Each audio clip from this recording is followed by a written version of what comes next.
One, our brothers from Central, tusiseme atuko kwa serikali, because government employees almost 80% wanatoka huko. So kama wataki hiyo serikali, then let them rally the employees in the civil service, watoke waachie watu wengine. Jambo la pili, I think the government of President Ruto is working. The only problem we have, information haifikii raia. If I remember, wakati Alfred Mutua alikuwa government spokesman, they came with the civic education program, ilikuwa entitled Truth Be Told, ukweli usemwe, ambayo ilikuwa inaongelea mambo ya policies za serikali na utaratibu yao. Right now, I don't know what Isaac Mwaura is doing.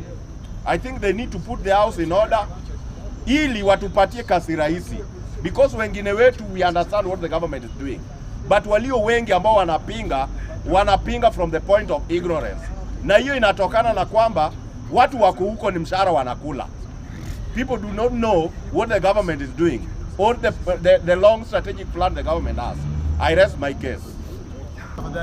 Ati siasa ya US hatuhusu. My friend, siasa ya US inatuhusu moja kwa moja kama wa Kenya. Kwa sababu tunaongelea kuhusu mambo ya ushoga.